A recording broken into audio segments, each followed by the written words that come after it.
Intervenant suivant, je présente Monsieur Roger Puivet. Roger Puivet est professeur à l'Université de Lorraine, membre des archives Henri Poincaré et de l'Institut universitaire de France. Vous avez non seulement enseigné à Nancy, mais aussi en Islande, en Pologne, aux États-Unis. Vous allez publier dans quelques mois aux presses universitaires de Rennes un livre intitulé « La cohabitation des religions, pourquoi est-elle si difficile ?» Et vous avez publié récemment aux éditions du CERF en 2022 « Du mode d'existence de Notre-Dame, philosophie de l'art, religion et restauration », ainsi qu'une traduction du livre de Peter Gitsch, « Les vertus » chez Vrin en 2022. Merci et merci pour l'invitation au père Marc Jolidon. Alors, mon exposé ne sera pas historique, ou alors il s'agit d'histoires vraiment récentes, mais il va tout de même comporter quelques remarques concernant la lecture d'un philosophe et d'un théologien du passé, comme saint Thomas, et peut-être quelques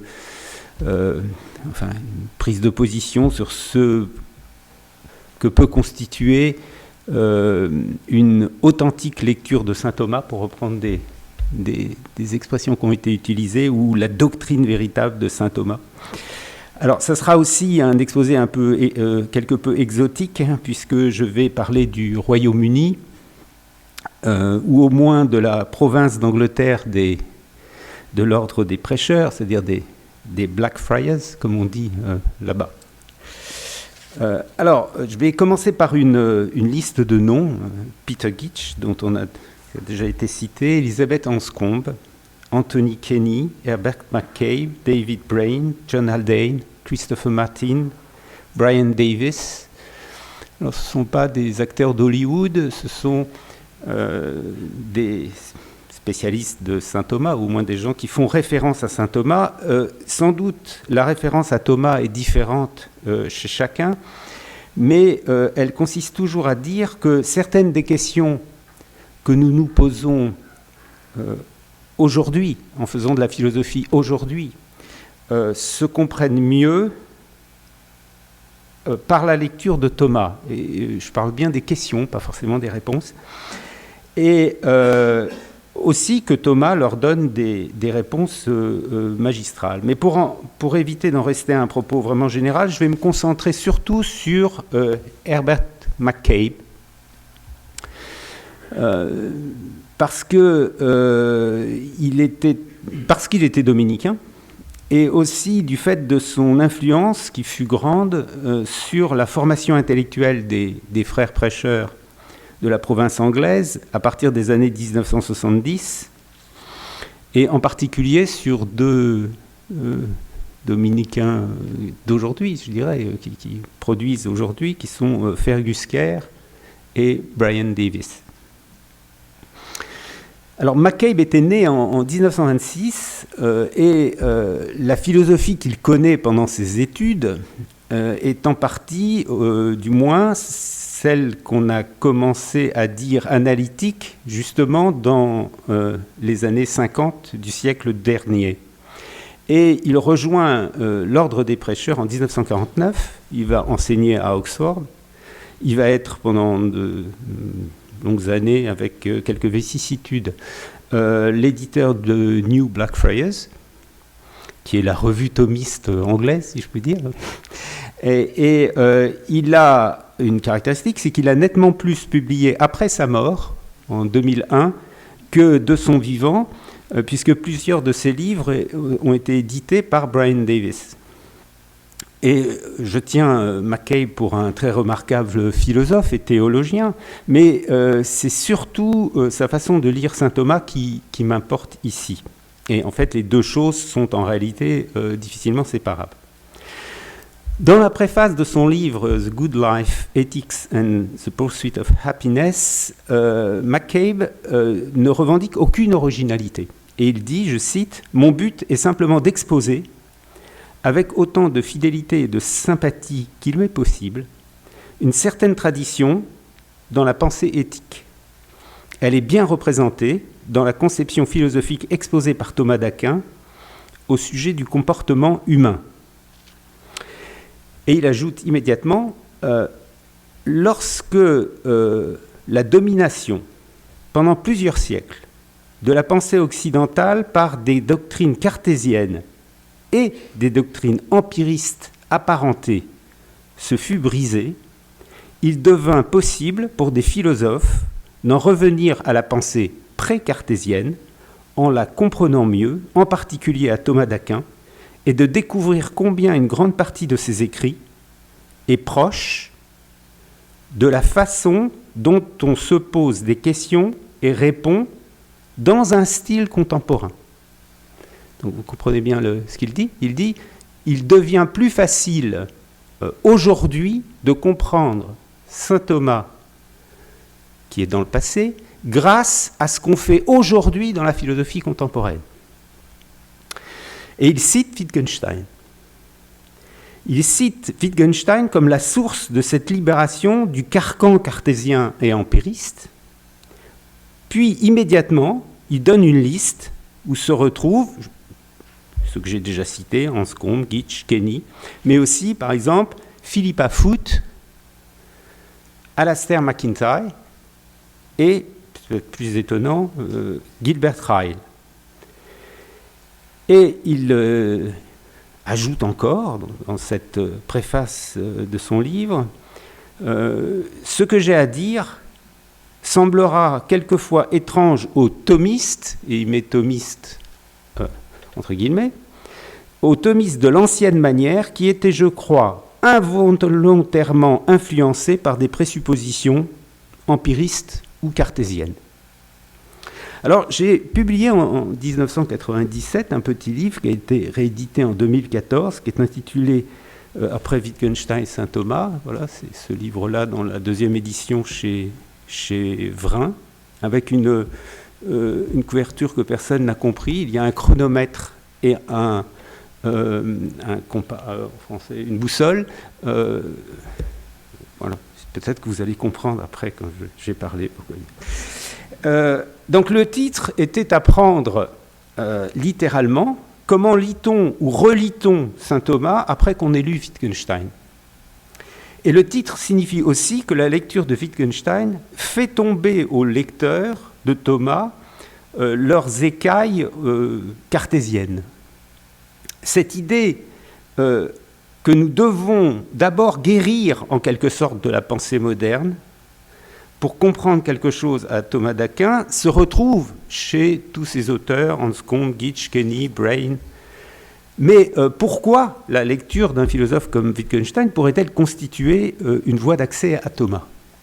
Alors pour l'expliquer, je dois dire quelque chose de la méthodologie qu'emploient tous ces auteurs. Je crois que ce qu'elle a en commun, c'est la conception suivante. C'est qu'un philosophe ou un théologien du passé ne peuvent être compris comme si nous étions à son époque. C'est simplement que nous n'y sommes pas. Et de même qu'on respire toujours l'air de l'endroit où l'on est, et non d'un endroit éloigné, l'historien lit un texte philosophique ou théologique du passé à partir de ce qu'il comprend aujourd'hui être son intention d'alors, et il attribue aujourd'hui cette intention à un auteur du passé. Et cela, aussi attentif soit-il, et certainement il doit l'être, à l'anachronisme ou à l'infidélité manifeste. Une intention correctement reconstruite n'en est pas moins celle qui est reconstruite aujourd'hui. Dès lors, ce que sont aujourd'hui la philosophie et la théologie importent énormément dans cette reconstruction. Et c'est aussi vrai quand nous disons que justement un auteur du passé pense très différemment de nous aujourd'hui.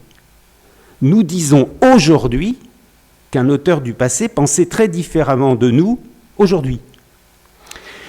Ce qui ne semble donc pas raisonnable pour tous ces auteurs dont j'ai parlé, c'est de prétendre comprendre un auteur tel qu'il s'est compris lui-même,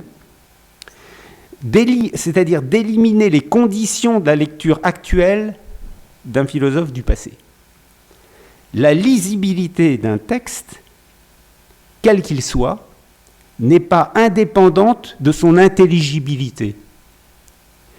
Et son intelligibilité se constitue par le canevas de nos pensées actuelles, dans lequel notre lecture s'insère. On ne le lit pas hors du temps, on le lit bien à un moment donné. Et si ce que j'ai dit, et ce qu'ils disent, en gros, enfin ils ne le disent jamais aussi brutalement que cela, mais je pense que c'est ça leur idée, si ce que je dis est correct, alors il pourrait être préférable, pour la bonne compréhension d'un auteur du passé, de le lire à partir de certains auteurs contemporains plutôt que d'autres. Et c'est en ce sens que des auteurs contemporains peuvent faire tomber de nos yeux des écailles qui nous empêchent de lire ou qui sont des obstacles pour lire un auteur du passé. Autrement dit, il y a une nette différence quand on lit saint Thomas à partir du néo-thomisme ou contre le néo-thomisme, à partir du spiritualisme français par exemple, comme quand même ça s'est beaucoup fait, ou si on le lit à partir de Heidegger ou de la phénoménologie, ou même si on le lit, je pense que c'est pas si rare que cela en France, à partir de l'histoire structurale de la philosophie telle qu'elle s'est pratiquée en France depuis les années 50 du siècle dernier. Et bien sûr, on peut le lire à partir de Wittgenstein et d'autres philosophes analytiques. J'insiste que ce n'est pas une affaire de lire en tant qu'historien ou non. Parce que parmi les noms que j'ai cités là, Gitsch, Kenny ou McCabe sont des historiens et sont des médiévistes. Kenny est sans doute le plus grand historien de la philosophie anglais depuis la Seconde Guerre mondiale. Il est l'auteur d'une énorme histoire de la philosophie et il est considéré comme sans doute le plus important. Donc c'est même pas une histoire d'être historien ou non. Mais voilà, ces gens-là ont pensé que grâce à certains auteurs contemporains, grâce à Wittgenstein, mais aussi, surtout pour Gitsch, grâce à Frege, Gottlob Frege, ils avaient une perspective, en quelque sorte, sur saint Thomas qui était, si ce n'est préférable, du moins particulièrement intéressante. Donc la question, c'est plutôt une affaire de ce que Kenny appelle une véritable affinité entre deux maîtres d'époques différentes. Et les deux maîtres, pour ce qui me préoccupe, c'est Thomas d'Aquin et Wittgenstein. Cette affinité, elle est multiforme, mais je crois utile d'insister sur l'une d'elles. Elle concerne le langage. Certains commentateurs de Thomas affirment que Thomas explique le langage par la pensée et non le contraire. Et ce qui supposerait alors l'existence d'une vie mentale interne d'un sujet. Si vous avez cette conception, Thomas d'Aquin est alors inclus dans une tradition philosophique qui a reçu sa formulation canonique, on pourrait dire, chez Descartes, et qui se trouve réélaborée chez Husserl. Mais il existe une autre tradition, justement, celle de Aristote et de Thomas, justement, dans laquelle c'est l'analyse des concepts, mais aussi des énoncés dans lesquels les concepts apparaissent, qui constitue la bonne méthode. C'est-à-dire qu'on n'explore pas le monde de la conscience, comme le font Descartes, Bergson ou Husserl, mais on fait comme ce qu'un lecteur des questions 12 et 13 de la Prima Pars connaît forcément bien, on examine comment on parle de quelque chose. Dans les questions 12 et 13, comment on parle de Dieu. Quel discours est censé à son sujet ? Ce n'est pas un hasard, par exemple, si McCabe a été le traducteur et l'éditeur, au sens anglais du terme, de ces deux questions de la somme théologique, la question 12 et 13 de la Prima Pars, dans l'édition dite des dominicains anglais, qui l'édition la plus courante dans le monde anglophone de saint Thomas, qui est publiée par Cambridge University Press. Eh bien, ce qui vaut pour Dieu, là, vaut aussi pour l'homme, si je puis dire, c'est que pour savoir ce que veut dire comprendre, vouloir, ou ce que veut dire, ou ce que veulent dire aimer ou craindre, il faudra se demander ce que veulent dire certains énoncés. Et comme l'affirme Gitsch dans Mental Acts, ce qui montre qu'un homme a le concept de voir ne réside pas simplement dans le fait qu'il voit, mais dans le fait qu'il puisse intelligemment prendre part à notre usage quotidien du terme « voir ».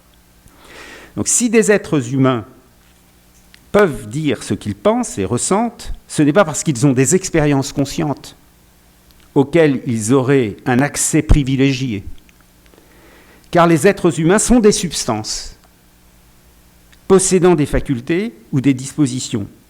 Ils sont doués d'intellect et de volonté. Et Thomas en parle en termes de capacité, de pouvoir, d'opération, d'habitus, de vertu. Les termes psychologiques grâce auxquels nous décrivons l'action humaine, en particulier, font alors l'objet d'une réflexion philosophique dans une métaphysique de la personne humaine qui elle-même suppose une métaphysique plus générale, c'est-à-dire une réponse à la question de savoir ce qui existe vraiment et pourquoi. Et l'idée de tous ces auteurs, c'est qu'on retrouve exactement la même problématique chez Wittgenstein et chez Thomas d'Aquin. Bien sûr, dans des vocabulaires complètement différents, mais dans les deux cas, l'intérêt pour les énoncés, l'intérêt pour l'analyse des concepts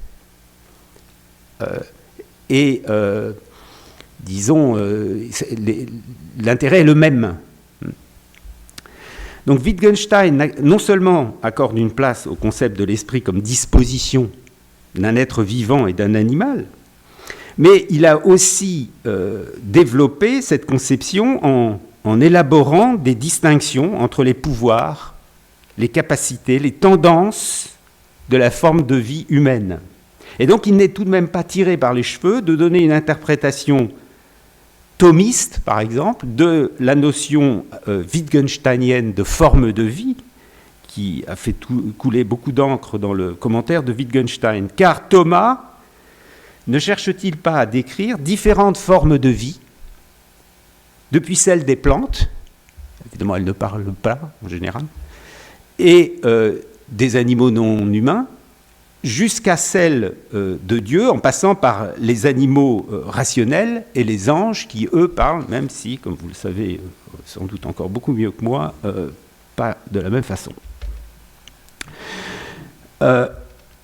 Voici donc, si je ne fais pas erreur, ce qu'il se serait passé à Oxford et dans quelques autres villes anglaises dans l'immédiate après-guerre, c'est que des philosophes, et parmi eux nombre de religieux, lisent à la fois Thomas et Wittgenstein. Pour certains d'entre eux, parce qu'ils ont même Wittgenstein comme enseignant, c'est le cas de Hans Combe, c'est le cas de Gitsch. Et ils trouvent, chez le second, chez Wittgenstein, une philosophie de l'esprit qui les convainc de l'importance et de la valeur de l'anthropologie métaphysique de Thomas d'Aquin. Il y a, par exemple, Gitsch a publié les cours de Wittgenstein 1945-1946, et des cours qui étaient à Cambridge, puisqu'il était professeur à Cambridge. Et c'est intéressant parce qu'il note les questions, dont les siennes. Et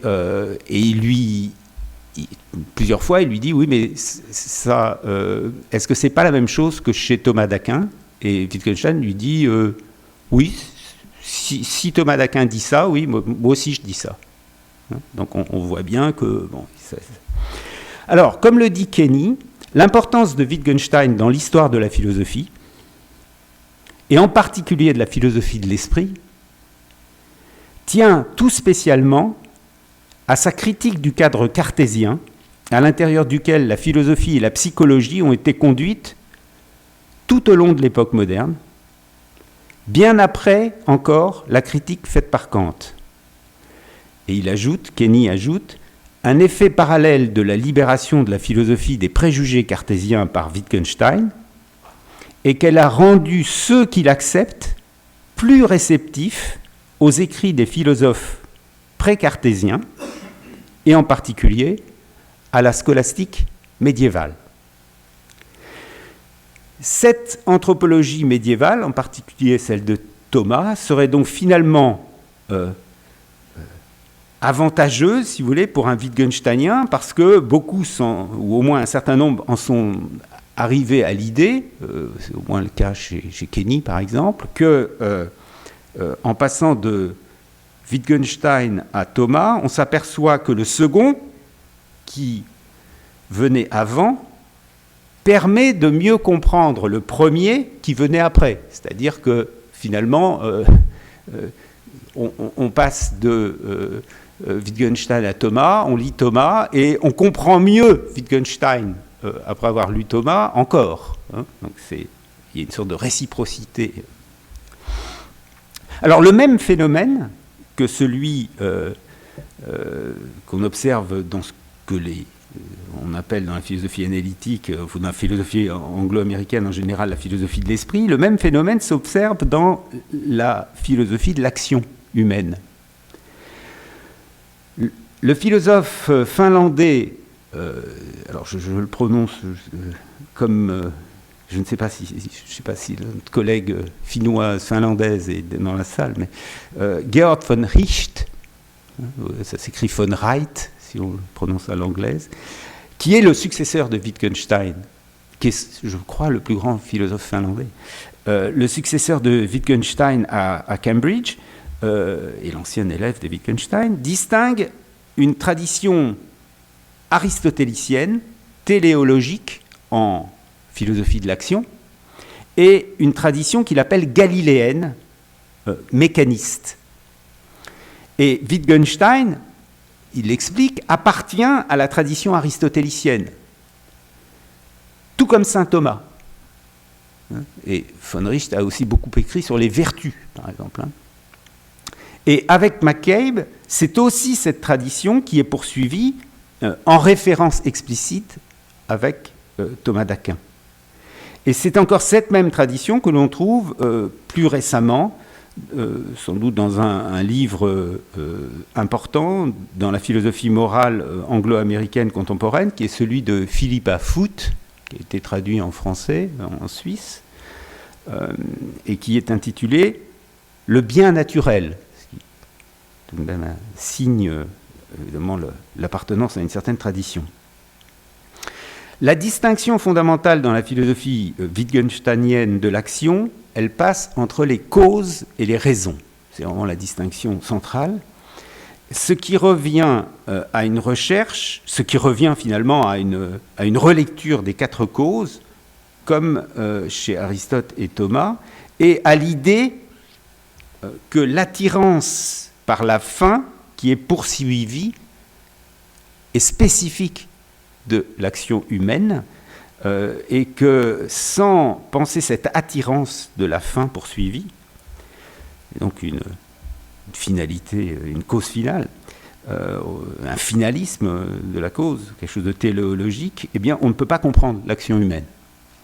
L'action libre en particulier n'est pas causée par un mécanisme, même un mécanisme mental, mais l'action libre consiste à agir pour quelque chose, ce qui suppose cette capacité qu'est la volonté, et toute l'analyse de la délibération héritée, et ça suppose aussi toute l'analyse de la délibération héritée d'Aristote est reprise chez saint Thomas. Et c'est aussi, par exemple, ce que l'on retrouve dans ce qui est de plus en plus considéré comme un des livres les plus importants dans la philosophie de la deuxième moitié du XXe siècle, qui est l'intention d'Anscombe.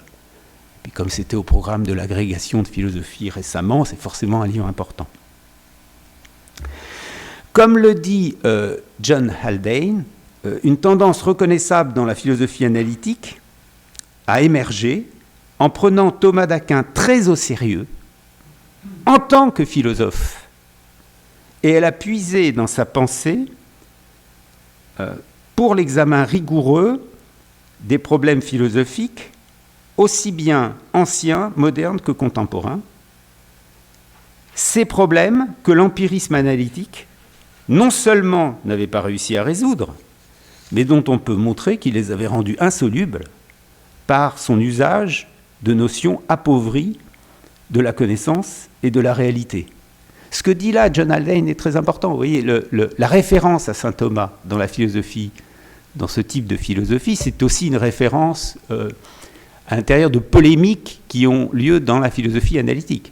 C'est-à-dire, il s'est dégagé petit à petit un courant de philosophie analytique, on peut dire thomiste. C'est-à-dire des gens qui écrivent des livres au premier degré, comme on fait chez les philosophes analytiques, c'est-à-dire sans faire beaucoup d'histoire de la philosophie, voire même sans en faire du tout, mais qui pourtant sont des lecteurs de Thomas et nourrissent leur pensée de leur lecture de Thomas.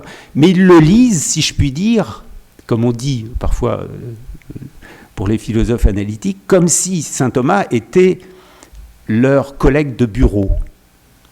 C'est-à-dire, ils ne le lisent pas dans une perspective d'histoire, ils le lisent véritablement comme s'il avait écrit, comme si la Somme théologique avait été publiée la semaine dernière. Alors, on peut donc dire que la référence à saint Thomas dans cette tradition analytique n'est pas exégétique, mais elle est constitutive, en fait, d'une philosophie qui est toute contemporaine. Et comme le dit Brian Davis, qui par ailleurs est vraiment un spécialiste de saint Thomas, qui a écrit un commentaire de la Somme théologique, un commentaire de la Somme contre les gentils, qui a publié saint Thomas, enfin il n'y a pas de doute sur ses compétences dans ce domaine, il dit que étudier saint Thomas, c'est faire de la philosophie avec saint Thomas. C'est-à-dire, c'est pas sortir de la philosophie telle qu'elle se fait aujourd'hui. Alors, on pourrait faire un certain nombre d'objections, évidemment, qui viennent assez facilement à l'esprit concernant cette façon de lire saint Thomas ou de procéder et de l'utiliser en quelque sorte dans parfois des polémiques contemporaines dans la philosophie analytique. Par exemple, on pourrait faire parmi toutes les objections qu'on pourrait faire, il y en a une peut-être qui vient à l'esprit, c'est que lire Thomas comme un philosophe contemporain, en quelque sorte, est un contresens parce qu'il est un théologien. On va dire ça. C'est-à-dire que, pour le dire brièvement, sauf à ne pas l'avoir lu beaucoup, sa préoccupation, c'est quand même Dieu. Alors, cet aspect-là, est-ce qu'il est complètement éliminé ? Eh bien, pas du tout. C'est-à-dire que l'une des caractéristiques de la réception de Thomas dans la tradition analytique, c'est que justement Dieu n'est pas mis de côté, ni philosophiquement, ni théologiquement. Alors, ça peut être dû à une caractéristique purement institutionnelle de la philosophie anglaise.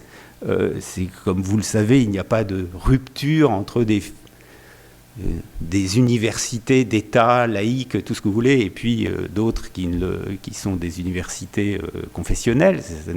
Ça n'existe pas. Et donc c'est beaucoup plus facile, évidemment, dans un contexte anglais, d'utiliser un philosophe qui est comme saint Thomas.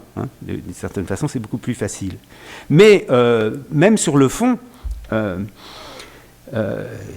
McCabe dit, par exemple, dans The Good Life, il dit qu'il ne se trouve pas que Dieu a simplement équipé les êtres humains d'un rôle, mais d'un rôle en les créant comme des êtres humains. Dieu a créé des choses qui, intrinsèquement et selon leur nature, ont des rôles et des fonctions, et il ajoute que Dieu n'aurait pas pu créer un être humain sans fonction, n'aurait pas pu plus créer un être humain sans fonction qu'il n'aurait pu créer un triangle sans trois angles, ce qui le conduit à cette remarque, à faire une critique vraiment très forte de ce qu'on peut appeler l'antinaturalisme éthique moderne. Ce que vous retrouvez aussi chez Hans Combe, c'est-à-dire à une critique du type de philosophie morale, par exemple, que l'on trouve chez Kant, bien sûr, mais aussi chez les utilitaristes anglais, chez Mill et d'autres, et qui est sans doute le type de philosophie morale qui domine aujourd'hui, au moins dans la vie académique. Donc ça revient à s'extraire de ce que Hans Combe appelle la philosophie morale moderne. C'est un des articles, c'est l'article le plus connu de Elisabeth Hans Combe, un article de 1958. S'agissant de dire ce qu'est la vie bonne, l'appel à la nature humaine est une référence directe à saint Thomas, et c'est une référence directe non pas simplement à un saint Thomas qui serait un substitut d'Aristote, mais véritablement à un saint Thomas complet, c'est-à-dire avec une anthropologie métaphysique qui est directement fondée sur une théologie. Alors, dans The Good Life, McCabe dit, donc je vais pas avoir le temps, donc je vais laisser ça et je vais conclure, je pense. Alors, je finirai tout de même en citant de nouveau McCabe dans son livre qui est intitulé, qu'il a publié lui-même, celui-là, God Matters, qui est un jeu de mots, se trouve un chapitre intitulé Le rôle de la tradition. Et McCabe, il dit ceci. Il dit: tout comme un individu explore son identité en réécrivant son autobiographie, continuellement telle qu'elle fut, non pas bien sûr pour changer le passé, mais pour y trouver une nouvelle signification, de la même façon, une culture, une institution, une église doit continuellement réécrire son histoire. Ce n'est pas tant parce que l'autobiographie d'avant ou l'histoire était erronée, quoiqu'elle ait certes pu l'être, dans la mesure où la tromperie de soi et le chauvinisme, par exemple, sont des constantes tentations. Mais parce que nous trouvons de nouvelles questions à poser et auxquelles répondre. La comparaison entre des phrases énoncées au XXe siècle et des phrases qui superficiellement leur ressemblent et énoncées au XVIe siècle ou au XIIIe siècle n'est pas nécessairement la meilleure manière de faire dans une tradition qui se continue. Je crois que la dernière remarque est cruciale. C'est-à-dire qu'il se pourrait en effet que la compréhension de ce que dit Thomas ne résulte pas tant dans de la reprise de phrases, mais plutôt de la reprise d'une tradition consistant en une sorte de question que l'on pose et dans une sorte de réponse que l'on donne. Et Wittgenstein, alors, aurait eu cet effet de permettre de mieux comprendre une tradition en permettant d'en réécrire l'histoire. Pour reprendre la façon dont McIntyre, j'ose à peine parler de McIntyre ici, mais dont McIntyre pense ce qu'est une tradition, j'insisterai sur l'idée de bien interne. Il y a un bien interne des traditions. Selon McIntyre, quand une tradition est en bon ordre, elle est toujours partiellement constituée par une discussion sur les biens dont la poursuite lui donne son intérêt et son but particulier. Et il oppose cela à une conception de la tradition qui est celle de Burke, qui en fait une simple répétition. McIntyre ajoute qu'une tradition vivante est donc une discussion historiquement étendue et socialement incarnée. Vous voyez, il y a les deux dans ce que j'ai dit là. Il y a historiquement étendue, on va jusqu'à saint Thomas, mais elle est socialement incarnée. Elle a bien lieu aujourd'hui dans un cadre social particulier. Bon. qui porte donc une discussion historiquement étendue et socialement incarnée qui porte en partie sur les biens que constitue cette tradition. C'est-à-dire il faut savoir quel est le bien pour nous de lire Thomas d'Aquin. C'est ça qui les importe. Et donc c'est exactement, à mon sens, ce qui se passe avec McCabe, et plus généralement dans la référence à saint Thomas, caractéristique de tout ce courant de philosophes britanniques dont j'ai parlé, c'est que les traditions peuvent dégénérer, elles peuvent se désintégrer, elles peuvent perdre vie dans la répétition, mais elles peuvent aussi se nourrir de la philosophie contemporaine en voyant ce qui, dans la philosophie contemporaine, rend nécessaire la lecture d'un auteur du passé, peut illuminer en quelque sorte la philosophie d'aujourd'hui. Et à mon sens, la référence à saint Thomas dans la philosophie analytique permet à la tradition thomiste de mieux vivre et sans simplement se répéter. Merci Roger.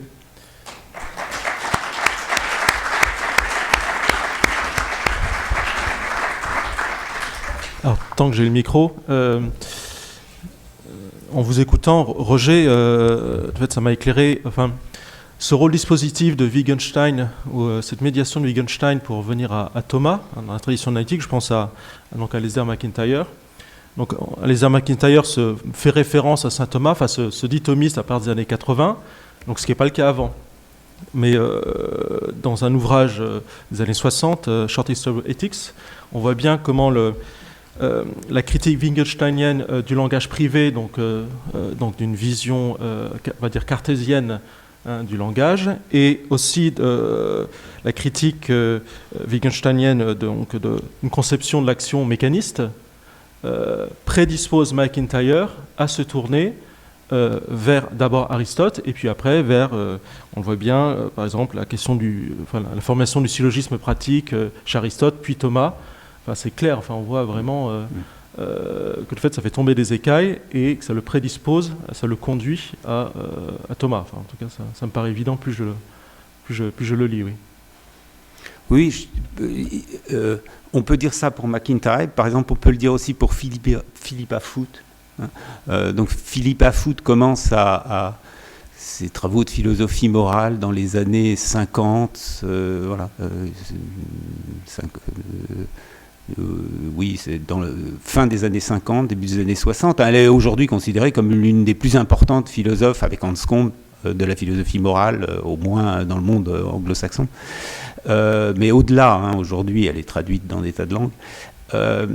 Et c'est aussi ce qui lui est arrivé, c'est-à-dire que petit à petit, elle en est venue à des positions, alors elle n'est pas chrétienne, mais elle en est venue à des positions qui sont tout de même proches de celles de Thomas d'Aquin, dans une grande mesure.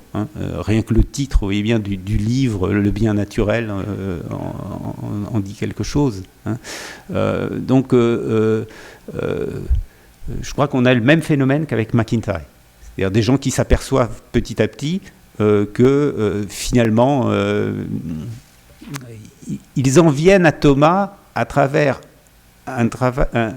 une réflexion philosophique. C'est-à-dire, ils n'en viennent pas à Thomas parce qu'il faut connaître un auteur du passé ou chose comme ça. C'est parce que tout d'un coup, il s'aperçoit. Philip Afoot, je l'ai entendu dire, qu'un jour, elle s'était aperçue que ce qu'elle essayait vaguement d'expliquer, c'était beaucoup mieux expliqué chez saint Thomas, simplement. Voilà. Elle s'est mise à lire des passages de la Somme théologique et elle s'est dit, il a les idées plus claires que moi, quoi. C'est aussi simple que ça. Oui, je vous en prie. Oui, merci pour votre exposé. Ça m'a rappelé le grand plaisir de lire Hans Combe et de mieux comprendre Aristote quand on a lu Hans Combe que de lire les historiens de la philosophie aristotélicienne. Ma question, tout ce que vous nous expliquez sur l'apport d'avoir un philosophe contemporain qui nous permet de repenser un philosophe antérieur, comme Thomas d'Aquin, tout cela, on pourrait le redire, des rapports entre Thomas d'Aquin et Aristote. En fait, ça justifie le fait que Thomas d'Aquin, qui n'était pas un historien de la pensée aristotélicienne, est un lecteur très profond de la philosophie d'Aristote. Oui, je suis assez d'accord, il y a une analogie... Oui, mais vous ne l'avez pas dit, c'est Non, pour non. ça que je voulais vous le faire mais expliciter. vous avez, enfin, je suis tout à fait d'accord avec cela. Il y a une sorte d'analogie dans le rapport de Thomas à Aristote et le rapport de ces philosophes-là à Thomas. Alors, je ne suis pas sûr que l'un d'entre eux ait la dimension de Thomas d'Aquin, mais c'est quelque chose de très net. Oui, vous avez parlé de la lecture que Anscombe fait de Aristote. Bon, il y a un livre qui a été traduit en français d'ailleurs, il s'appelle Les trois philosophes, qui sont ces trois exposés d'Aristote, de Thomas d'Aquin et de Frege. Le premier exposé est fait par Elisabeth Anscombe. Le texte sur Thomas et le texte sur Frege est l'œuvre de Peter Gitsch. C'est le mari et la femme. Peter Gitsch et Elisabeth Anscombe étaient un couple avec 7 enfants. Et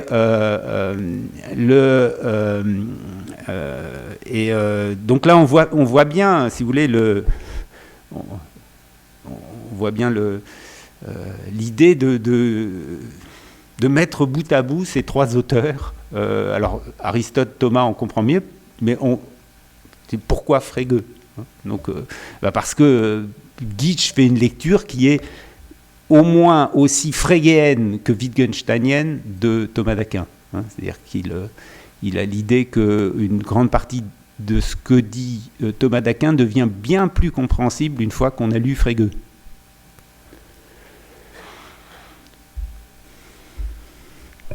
Enfin, Philippe Marie. Est-ce que... Parce que là, finalement, on parle quand même surtout de philosophes, de philosophie. Est-ce qu'il y a des théologiens analytiques? Est-ce qu'il y a une théologie trinitaire analytique, une christologie analytique, une sacramentologie analytique? J'en connais pas, moi, mais je ne suis pas analyticien du tout, je ne viens pas de là. Mais il doit y en avoir aux États-Unis, je suppose. Oui. Alors, ce dont j'ai parlé, c'est surtout un courant britannique qui est lié à Wittgenstein.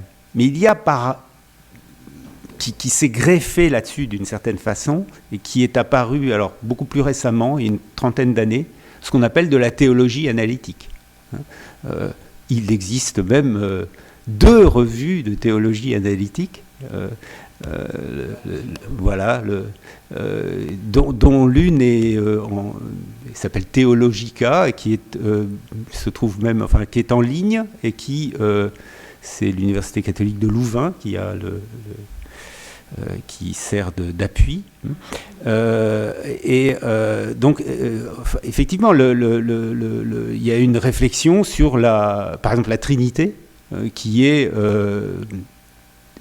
liée à ce qu'on appelle aussi la métaphysique analytique, c'est-à-dire le fait que dans la philosophie analytique, la métaphysique est revenue de façon très très importante, une métaphysique au premier degré, c'est-à-dire qui peut sembler très naïve à un kantien, quoi. C'est-à-dire, on prétend dire ce qu'est la réalité ultime.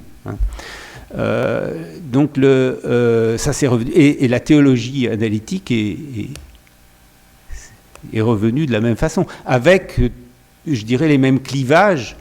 Par exemple, au sujet de la Trinité, donc il y a des gens comme Swinburne, par exemple, qui a une théorie sociale de la Trinité. Bon, quand vous êtes un thomiste, vous avez vous tiquez sérieusement et donc vous avez un peu l'impression que sa Trinité est un peu trop anthropomorphique en quelque sorte, et donc il y a des débats avec des gens qui sont plutôt thomistes et qui opposent des arguments, mais tout cela se fait souvent on peut les lire sans se rendre compte qu'ils sont lecteurs de Thomas d'Aquin, parce que ça se fait dans le vocabulaire de la philosophie analytique.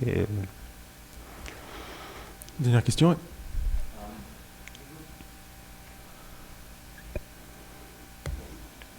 Je voudrais savoir, la plupart des philosophes dont vous avez raconté sont en fait morts. Mais est-ce qu'il y a un philosophe analytique aujourd'hui qui pourrait vraiment être un représentant très, très, très fort de Saint Thomas Aquin? Et dans le domaine britannique, en fait, ma deuxième question serait, est-ce que vous avez une opinion sur David Oderberg et ses œuvres? Il me semble que David Oderberg, qui est un ami, et typiquement, il est vivant, je l'espère, et toujours, normalement, c'est pas son âge, c'est quelqu'un qui a une cinquantaine d'années, il est thomiste. Il a écrit son dernier livre, The Metaphysics of Good and Evil, donc métaphysique du bien et du mal. C'est, je crois, vraiment thomiste, mais c'est dans le langage et dans la façon de traiter les problèmes de la philosophie analytique. Donc il est assez typique, effectivement, David Oderberg, de ce courant-là. Et il fait bien d'ailleurs il est australien, il me semble. Oui. Ouais. Mais il est en Angleterre. Et il fait bien le lien justement entre cette philosophie, je dirais, post-wittgensteinienne des gens qui sont morts, effectivement, comme Gitsch, Anscombe ou McCabe, mais Kenny est toujours vivant, même s'il est très âgé, ou Davis. Et puis la métaphysique analytique plus américaine. Donc il est un peu entre les deux. Merci. Merci. Le temps est venu de faire une pause. Philippe Marion prend bien un quart d'heure.